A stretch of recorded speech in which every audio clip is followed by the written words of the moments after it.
भारत माता की। भारत माता की। भारत माता की। थाने सगळाने राम राम। राजस्थान के राज्यपाल हरिभाऊ बागड़े जी, यहां के लोकप्रिय मुख्यमंत्री श्रीमान भजनलाल जी, पूर्व मुख्यमंत्री बहन वसुंधरा राजे जी, केंद्रीय कैबिनेट के मेरे साथी अश्विनी वैष्णव जी, अर्जुन राम मेघवाल जी,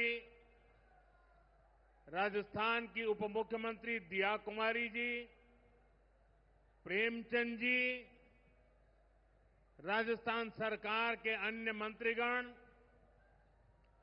संसद में मेरे साथी मदन राठौड़ जी, अन्य सांसद और विधायकगण और मेरे प्यारे भाइयों और बहनों, आप सभी यहां इतनी विशाल संख्या में आए हैं और इतनी भयंकर गर्मी के बीच, और आज इस कार्यक्रम से देश के 18 राज्य और केंद्र शासित प्रदेशों से भी लाखों लोग ऑनलाइन आज यहां हमारे साथ जुड़े हैं। अनेक राज्यों के राज्यपाल, मुख्यमंत्री, लेफ्टिनेंट गवर्नर, अन्य जनप्रतिनिधि आज हमारे साथ हैं। मैं देश भर से जुड़े सभी महानुभावों का, जनता जनार्दन का अभिनंदन करता हूं। भाइयों और बहनों, मैं यहां पर करणी माता का आशीर्वाद लेकर आपके बीच आया हूं। करणी माता के आशीर्वाद से विकसित भारत बनाने का हमारा संकल्प और मजबूत हो रहा है। थोड़ी देर पहले विकास से जुड़ी 26,000 करोड़ रुपए की परियोजनाओं का यहां शिलान्यास और लोकार्पण हुआ है। मैं इन परियोजनाओं के लिए देशवासियों को, राजस्थान के मेरे भाई बहनों को बहुत बहुत बधाई देता हूं। साथियों, विकसित भारत बनाने के लिए आज देश में आधुनिक इंफ्रास्ट्रक्चर बनाने का बहुत बड़ा महायज्ञ चल रहा है। हमारे देश की सड़कें आधुनिक हो, हमारे देश के एयरपोर्ट आधुनिक हो, हमारे यहां रेल और रेलवे स्टेशन आधुनिक हो, इसके लिए पिछले 11 साल में अभूतपूर्व गति से काम किया गया है। आप कल्पना कर सकते हैं, इंफ्रास्ट्रक्चर के इन कामों पर देश पहले जितना पैसा खर्च करता था, आज उससे 6 गुना ज्यादा पैसा खर्च कर रहा है। 6 गुना ज्यादा। आज भारत में हो रहे इन विकास कार्यों को देखकर दुनिया भी हैरान है। आप उत्तर में जाएंगे तो चिनाब ब्रिज जैसा निर्माण देखकर लोग हैरान हैं। पूर्व की तरफ जाएंगे तो अरुणाचल की सेला टनल, असम का बोगीबिल ब्रिज आपका स्वागत करते हैं। पश्चिम भारत में आएंगे तो मुंबई में समंदर पर बना अटल सेतु नजर आएगा। सुदूर दक्षिण में देखेंगे तो पंबन ब्रिज मिलेगा, जो अपनी तरह का देश का पहला ब्रिज है। साथियों, आज भारत अपनी ट्रेनों के नेटवर्क को भी आधुनिक कर रहा है। ये वंदे भारत ट्रेनें, अमृत भारत ट्रेनें, नमो भारत ट्रेनें, ये देश की नई गति और नई प्रगति को दर्शाती है। अभी देश में करीब 70 रूट पर वंदे भारत ट्रेनें चल रही है। इससे दूर सुदूर के इलाकों में भी आधुनिक रेल पहुंची है। बीते 11 साल में सैकड़ों रोड ओवरब्रिज और रोड अंडरब्रिज का निर्माण किया गया है। 34,000 किलोमीटर से ज्यादा के नए रेल ट्रैक बिछाए गए हैं। अब ब्रॉडगेज लाइनों पर मानव रहित क्रॉसिंग, वो बात इतिहास बन चुकी है, खत्म हो चुकी है। हम मालगाड़ियों के लिए अलग से स्पेशल पटरियां, डेडिकेटेड फ्रेट कॉरिडोर का काम भी तेजी से पूरा कर रहे हैं।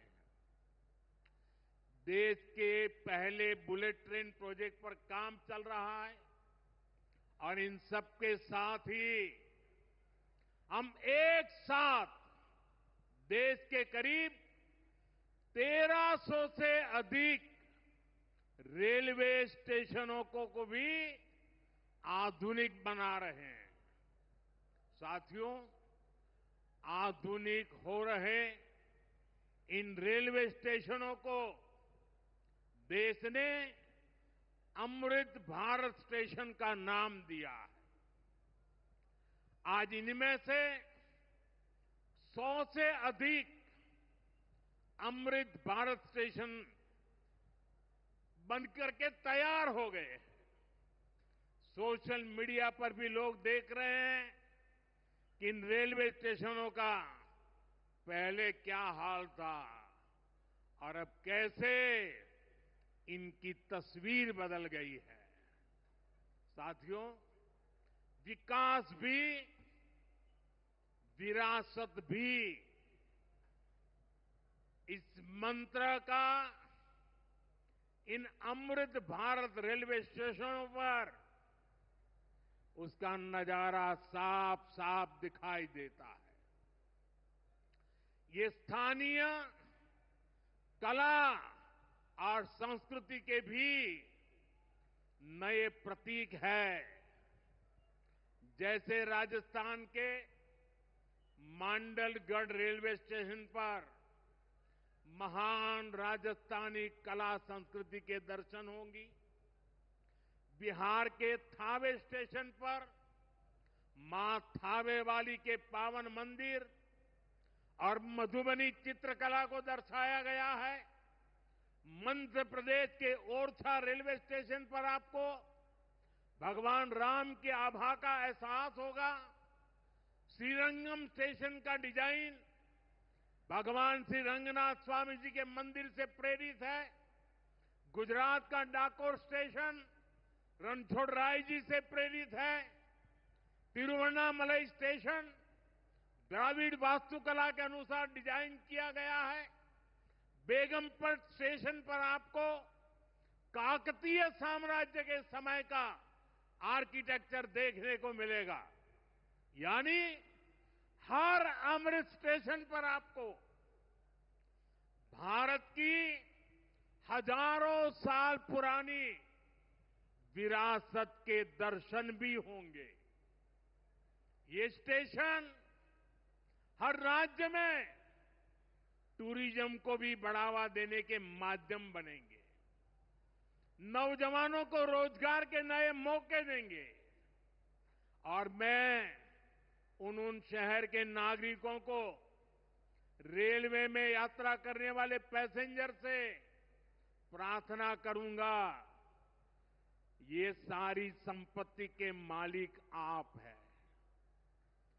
कभी भी वहां गंदगी न हो, इस संपत्ति का नुकसान न हो, क्योंकि आप उसके मालिक हैं। साथियों, इंफ्रास्ट्रक्चर बनाने के लिए जो पैसा सरकार खर्च करती है, वो रोजगार भी बनाता है, व्यापार कारोबार भी बढ़ाता है।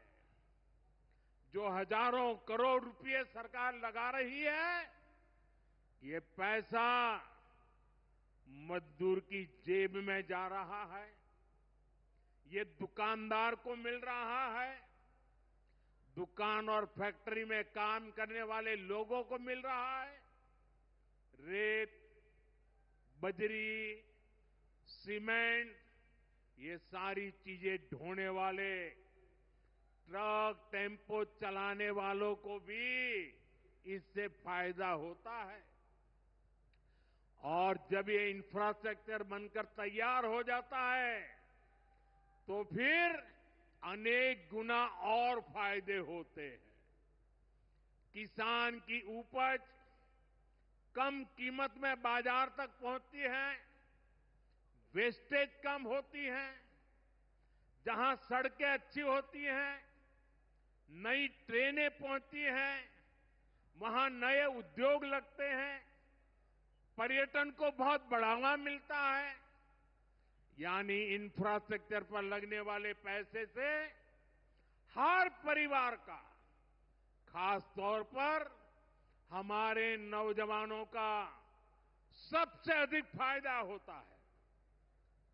साथियों, इंफ्रास्ट्रक्चर पर जो काम हो रहा है, उसका हमारे राजस्थान को भी बड़ा लाभ मिल रहा है।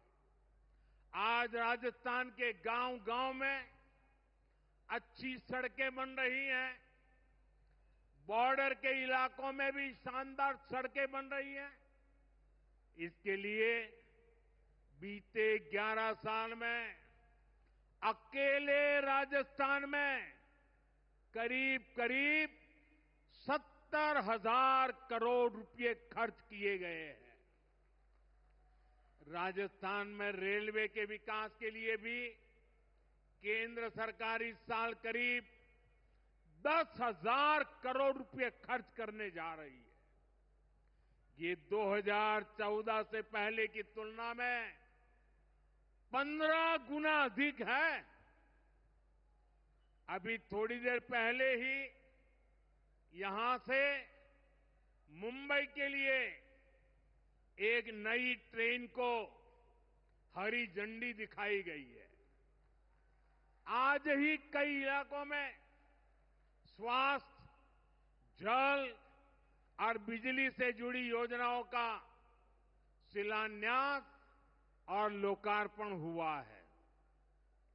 इन सारे प्रयासों का लक्ष्य है हमारे राजस्थान के शहर हो या गांव तेजी से उन्नति की ओर बढ़ सके। राजस्थान के युवाओं को उनके शहर में ही अच्छे अवसर मिल सके।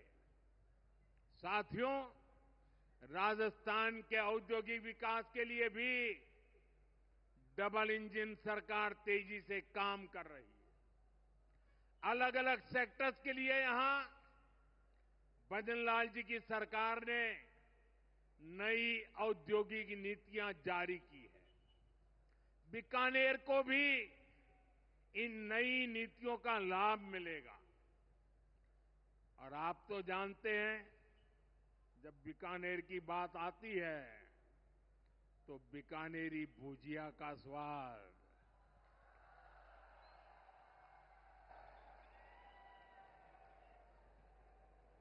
और बीकानेरी रसगुल्लों की मिठास,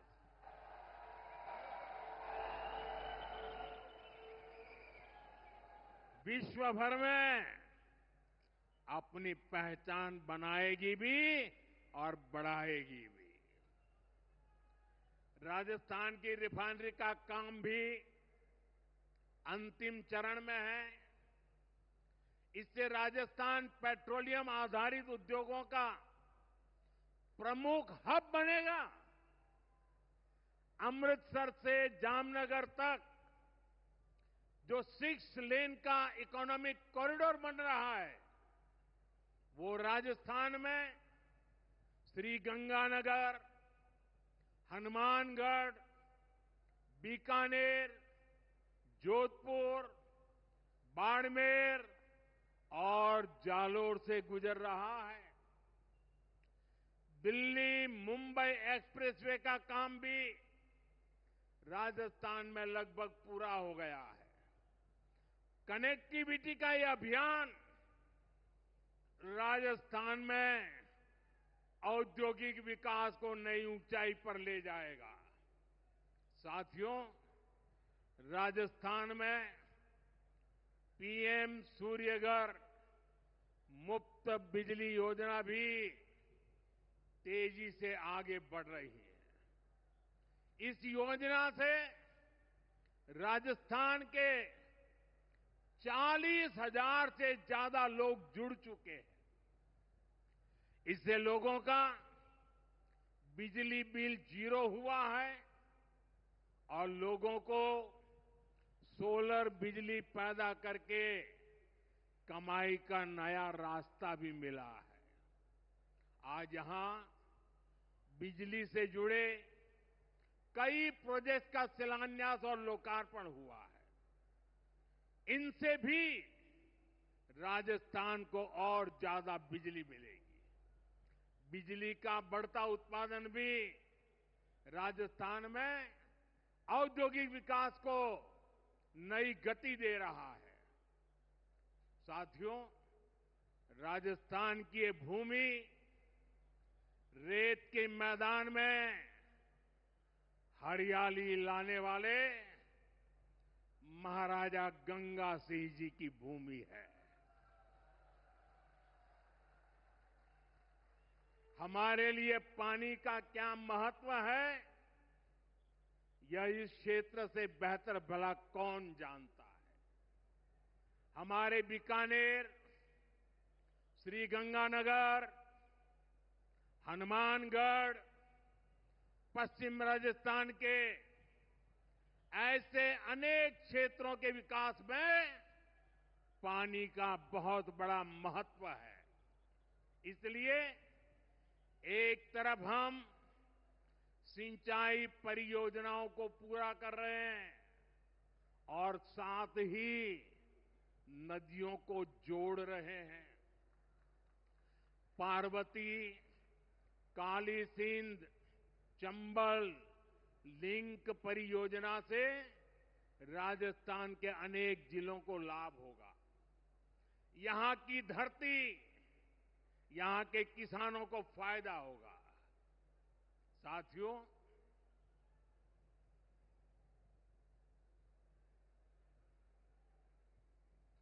राजस्थान की ये वीर धरा हमें सिखाती है कि देश और देशवासियों से बड़ा और कुछ नहीं। 22 अप्रैल को आतंकवादियों ने धर्म पूछकर हमारी बहनों की मांग का सिंदूर उजाड़ दिया था।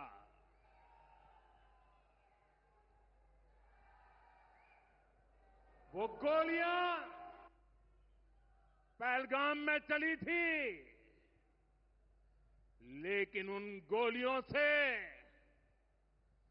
140 करोड़ देशवासियों का सीना छलनी हुआ था।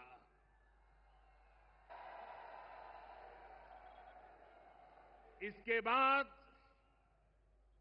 हर देशवासी ने एकजुट होकर संकल्प लिया था कि आतंकवादियों को मिट्टी में मिला देंगे,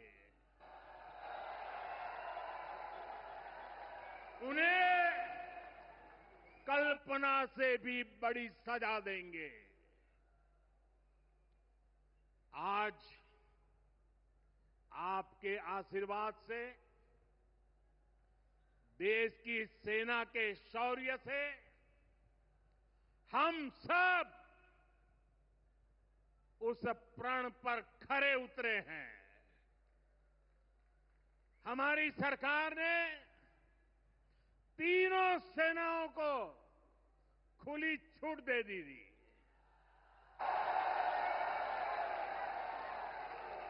और तीनों सेनाओं ने मिलकर ऐसा चक्रव्यूह रचा कि पाकिस्तान को घुटने टेकने के लिए मजबूर कर दिया।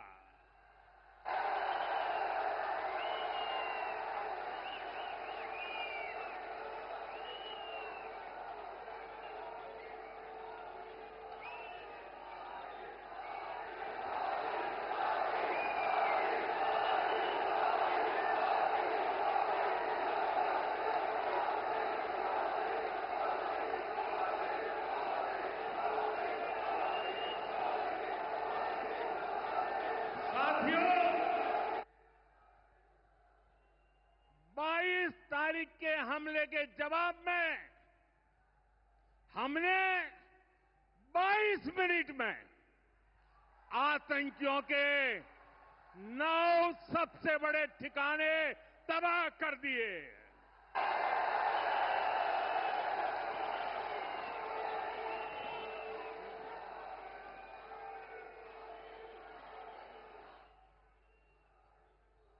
दुनिया ने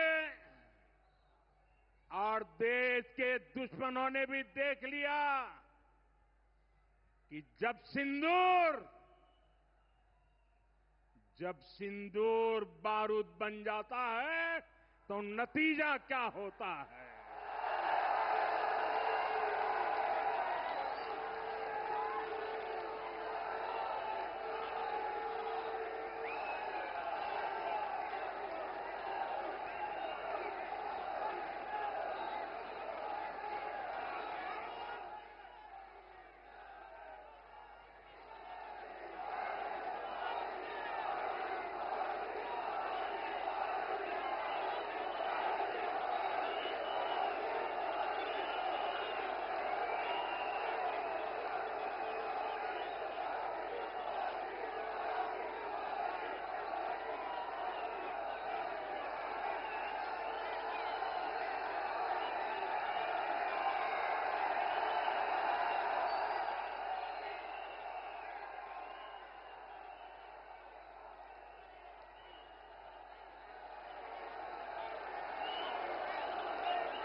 वैसे साथियों, ये संयोग ही है। 5 साल पहले जब बालाकोट में देश ने एयर स्ट्राइक की थी, उसके बाद मेरी पहली जनसभा राजस्थान में ही सीमा पर हुई थी।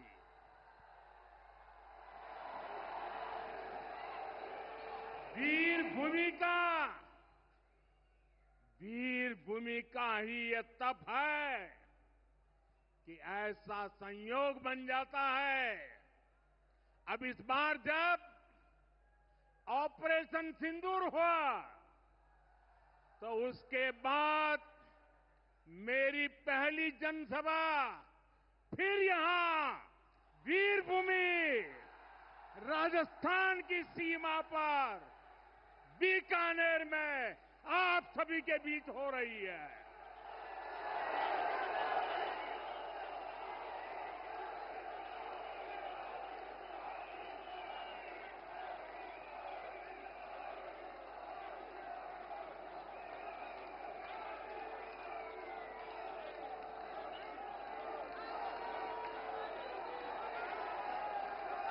साथियों, चूरू में मैंने कहा था, एयर स्ट्राइक के बाद मैं आया था, तब मैंने कहा था, सौगंध मुझे इस मिट्टी की, मैं देश नहीं मिटने दूंगा। मैं देश नहीं झुकने दूंगा।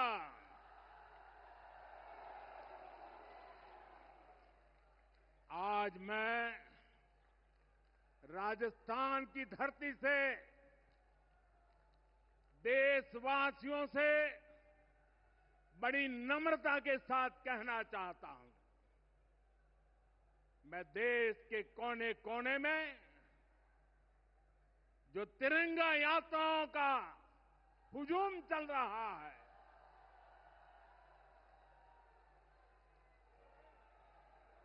मैं देशवासियों से कहता हूं,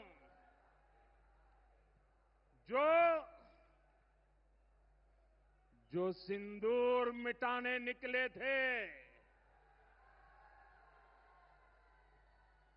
जो सिंदूर मिटाने निकले थे, उन्हें मिट्टी में मिलाया है।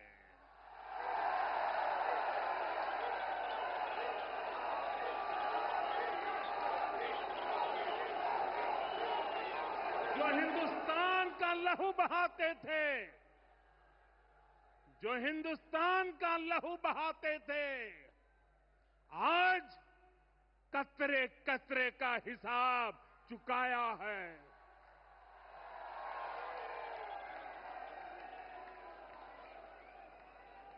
जो सोचते थे भारत चुप रहेगा,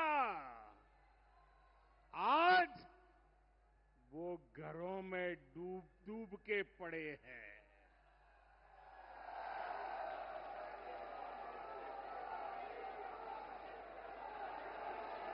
जो अपने हथियारों पर घमंड करते थे, जो अपने हथियारों पर घमंड करते थे, आज वो मलबे के ढेर में दबे हुए हैं।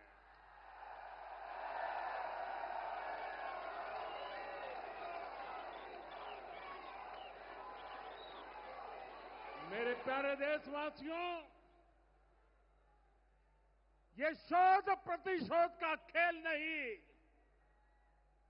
ये शोध प्रतिशोध का खेल नहीं, ये न्याय का नया स्वरूप है।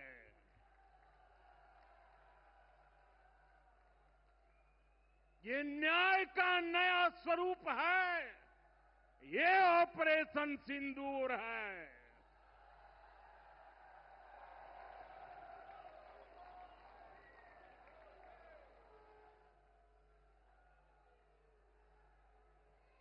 ये सिर्फ आक्रोश नहीं है, ये सिर्फ आक्रोश नहीं है, ये समर्थ भारत का रौद्र रूप है।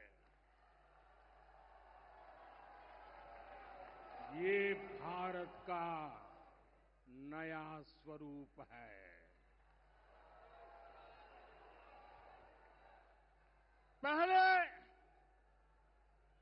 पहले घर में घुसकर किया था वार, पहले घर में घुसकर किया था वार, अब सीधा सीने पर किया प्रहार है।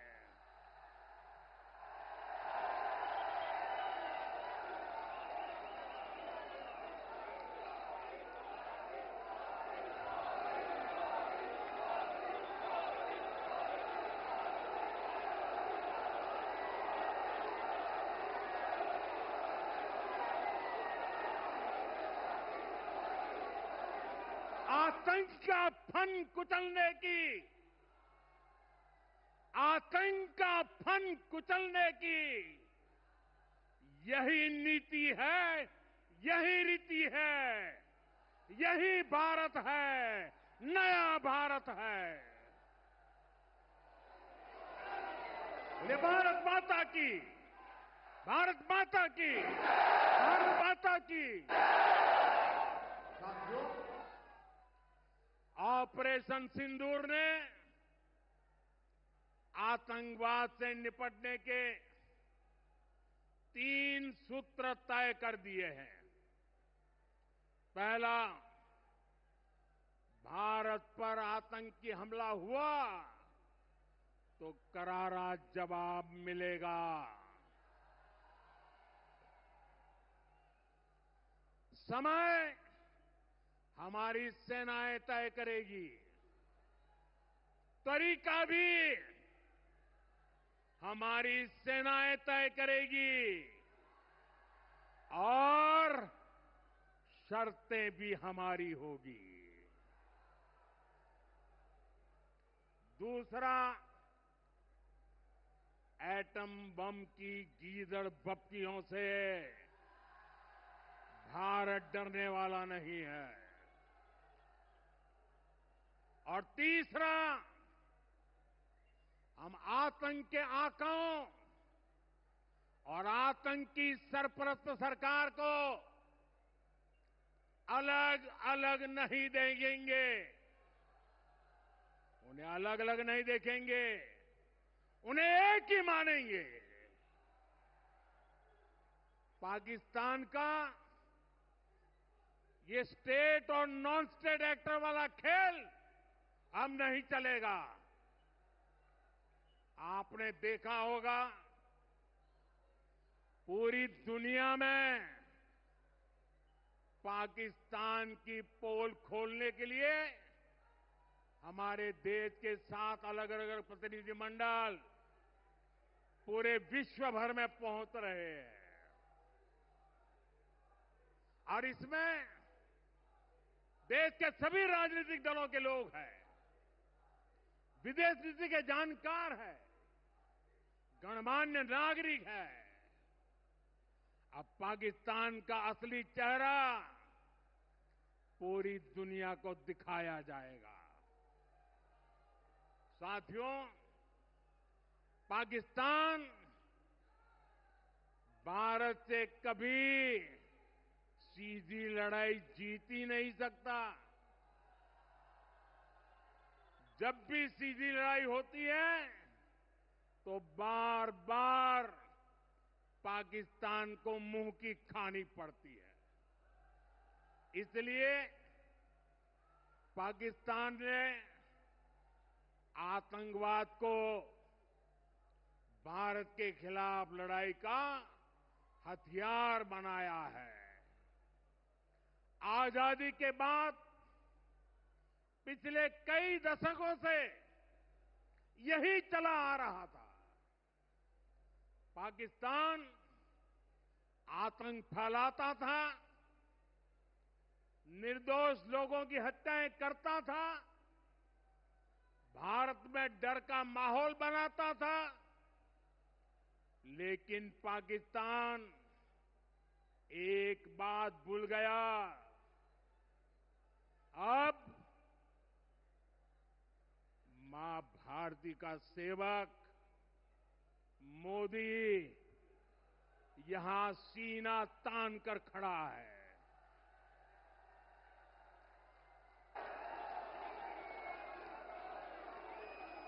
मोदी का दिमाग ठंडा है, ठंडा रहता है, लेकिन मोदी का लहू गर्म होता है।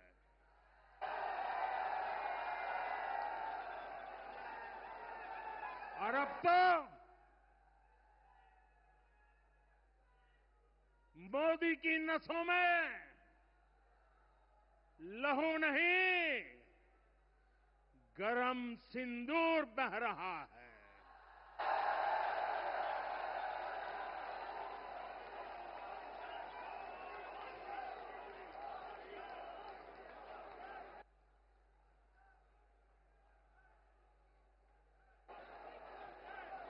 अब भारत ने दो टूक साफ कर दिया है। हर आतंकी हमले की पाकिस्तान को भारी कीमत चुकानी पड़ेगी और ये कीमत पाकिस्तान की सेना चुकाएगी, पाकिस्तान की अर्थव्यवस्था चुकाएगी। साथियों, जब मैं दिल्ली से यहां आया तो बीकानेर के नाल एयरपोर्ट पर उतरा। पाकिस्तान ने इस एयरबेस को भी निशाना बनाने की कोशिश की थी, लेकिन वो इस एयरबेस को रत्ती भर भी नुकसान नहीं पहुंचा पाया। और वहीं यहां से कुछ ही दूर सीमा पार पाकिस्तान का रहीम यार खान एयरबेस है। पता नहीं आगे कब खुलेगा। आईसीयू में पड़ा है। भारत की सेना के अचूक प्रहार ने इस एयरबेस को तहस नहस कर दिया है। साथियों, पाकिस्तान के साथ न ट्रेड होगा न टॉक। अगर बात होगी तो सिर्फ पाकिस्तान के कब्जे वाले कश्मीर की, पीओके की। और अगर पाकिस्तान ने आतंकियों को एक्सपोर्ट करना जारी रखा तो उसको पाई पाई के लिए मोहताज होना होगा। पाकिस्तान को भारत के हक का पानी नहीं मिलेगा।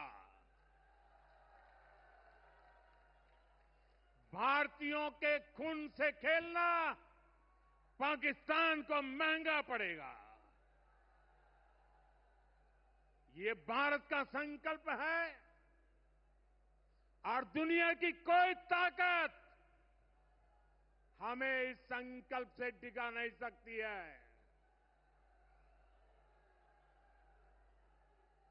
भाइयों और बहनों, विकसित भारत के निर्माण के लिए सुरक्षा और समृद्धि दोनों जरूरी है। ये तभी संभव है जब भारत का कोना कोना मजबूत होगा। आज का ये कार्यक्रम भारत के संतुलित विकास का, भारत के तेज विकास का उत्तम उदाहरण है। मैं एक बार फिर इस वीर धरा से सभी देशवासियों को बधाई देता हूं।